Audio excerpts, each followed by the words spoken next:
friends, and welcome to another Jewish Forum program.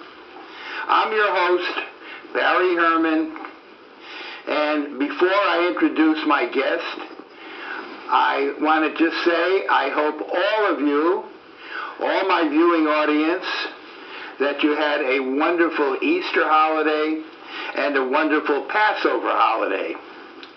This is a special time of the year for both the Christian and Jewish religions.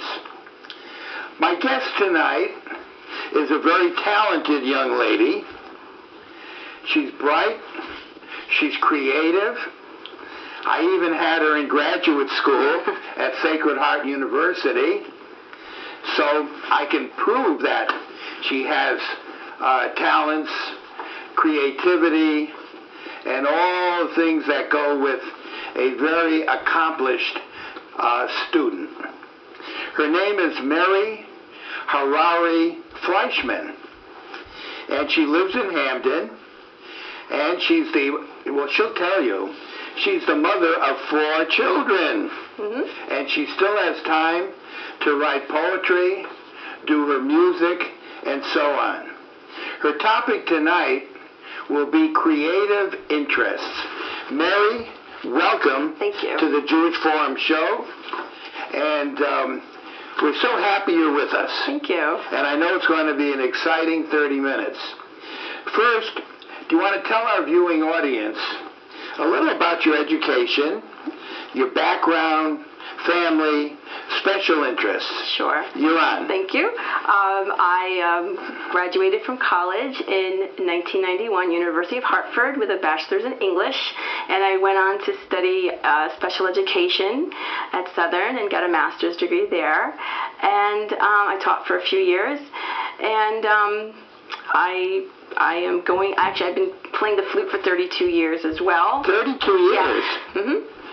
Yeah. You probably started when you were a year old. No. Okay. And I'm actually going back to Southern in the fall for a Master of Fine Arts in Poetry Writing, and I'm very, very excited. I just found out I got accepted. So. Congratulations. Thank you.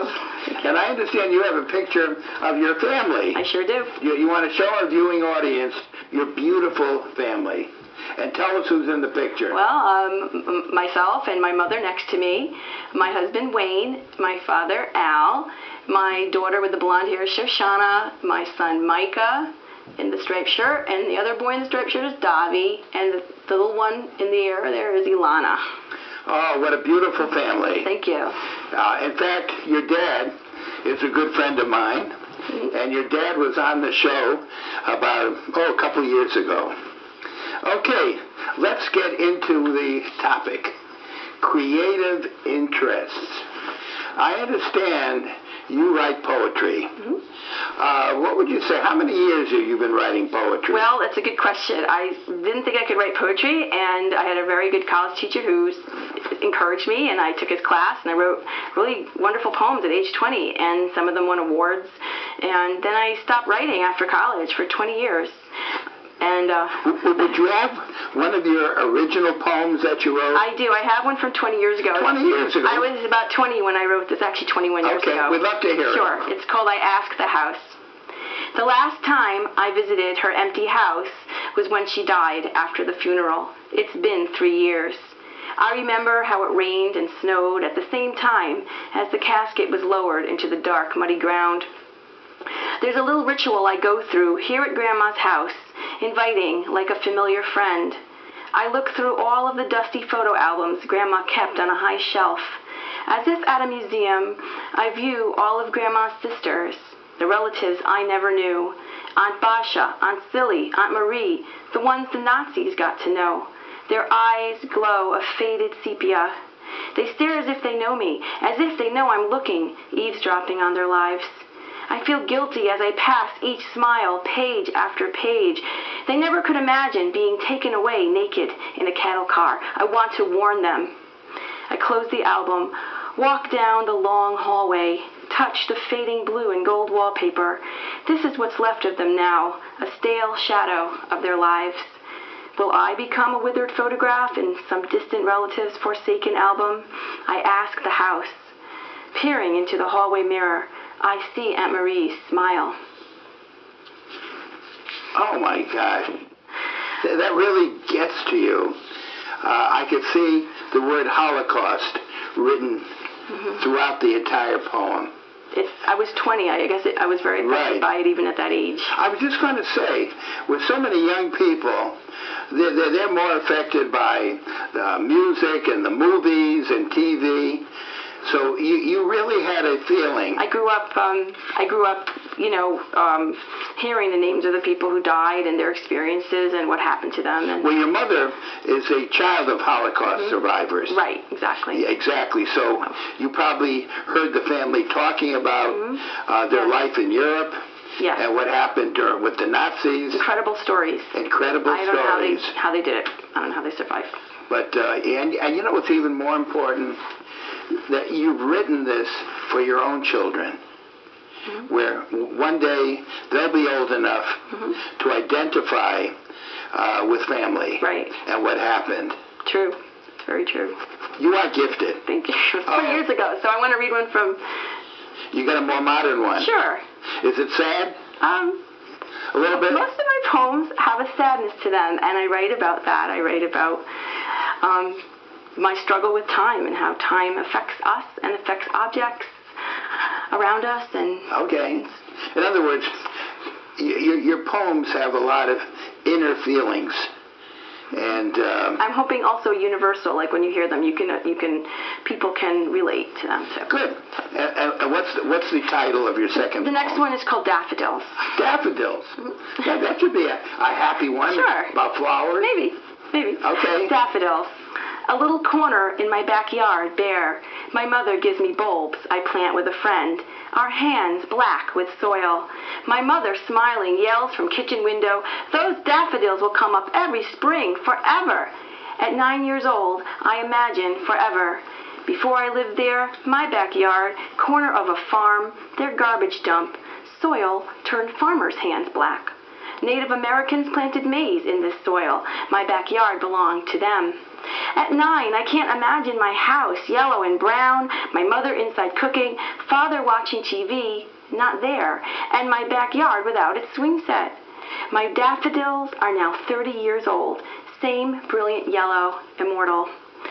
The rest of the world has aged, beloved swing set rusted, buried in some dump. Mother eats alone in the yellow house, father lives alone somewhere else.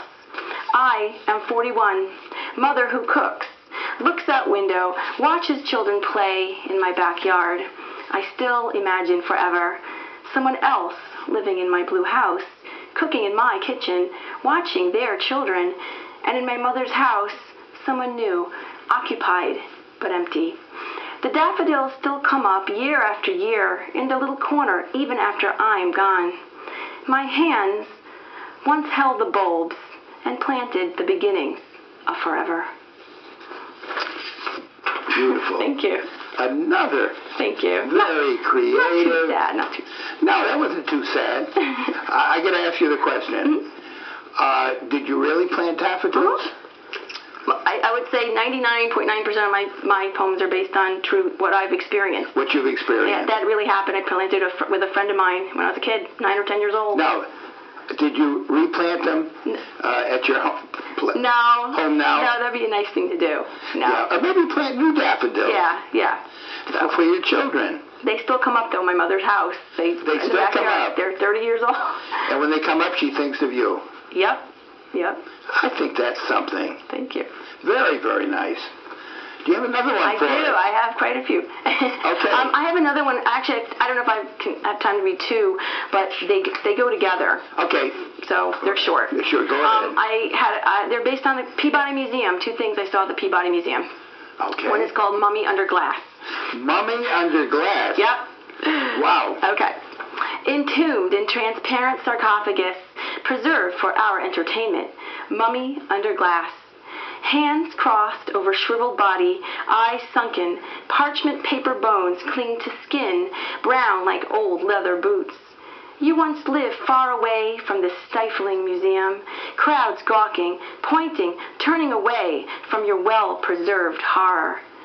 your mouth slightly open, as if about to speak, longing to tell us about life in Cairo, where you were queen, promised an afterlife of gold, servants worshipped as goddess, never realizing you would spend eternity as sideshow freak next to Great Hall of Dinosaurs. Wow. I like that one. Thank you. I wrote most of these in the last couple weeks. You're kidding. A few weeks ago. Okay, but before you do the next one, Yep. Let me ask you, how do you get inspired? What pushes you to sit down and write poetry? Okay, that's a good question, because for 20 years I didn't write, and it was like a button or a switch turned off, and that's how I felt. It was upsetting. So after having success writing, so 20 years went by, and I guess I feel like I had an opportunity to write a poem for this contest, and I did, and that kind of opened up that switch again, turned it on, and I said, gee, I can write a poem, and I wrote another one, and then I wrote another one, and I realized, and this is all recently in the last few months. So what inspires me is basically I'm very attuned to my surroundings now. I feel like almost like I have an antenna, and I'm do wherever I go. I'm really absorbing my environment. So sometimes I have a conversation with somebody, or I'll see a tree that looks a certain way, or a house, or a person, or I've been reading a lot of poetry, and that will kind of inspire me. I think that's great. And now, what about your children? Yeah. Do your kids inspire you?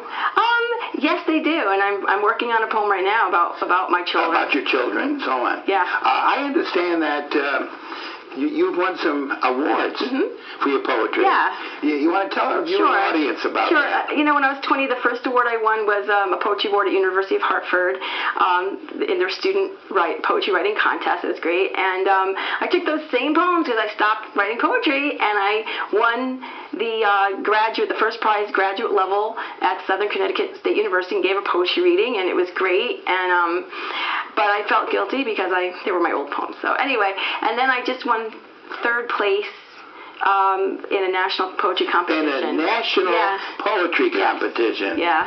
Third place? Yeah. That was my first poem I've written in 20 years, so you know what? Wow. Do you have a copy of that poem? I do. It's in there. Maybe later I can... Okay, if we have time later. You have another one for us? I have another one about the Peabody Museum. This is called Natural History. Stout body stuffed. Dodo's glass eyes stare at modern world. You didn't belong. Rifles aimed, assassinated by civilization. Museum of Natural History, your new habitat. Bright lights aimed through glass cage. Frozen in time on display. Admired, pitied, mocked. We laugh at your demise. Your history, not natural. Man rewrote your last chapter. You would still be here if only we thought you belonged. It's a poem about a dodo bird. A dodo bird? Yeah. A dumb dodo bird. Well, yeah, so Very apropos. In fact, the dodo bird, I believe, is extinct. That's exactly right. There are no more dodo birds. Yes, I found out. I mean, I know they're extinct, and they were extinct in about the 1700s, and they were, killed by people's guns, and they were just, wasted. And that almost happened to the American bison. A lot of animals, the eagle, right? The eagle, and yeah. So, and people mock the dodo bird, and it's so stupid, but a lot of it also represents not just the dodo bird, but other people in the world who were wasted. There's a lot of True. A lot of people who are not wanted in this world or are not treated well, and it just represents. And of course, with your first poem, with the Holocaust, that is a good example. The genocide toward the Jewish people. Or any people. Or any people. Yeah. I mean, we're still having genocide today in Cambodia, Rwanda, Bosnia. It's still going on. Yeah. So even though this poem, we haven't learned. Even though it's about a dodo bird, it's really about, could be a little more than just a bird. And also to have more compassion and more feeling for our friends and family and other people. And things and everything. Yes, living things. Living things. That's a wonderful concept. Thank you.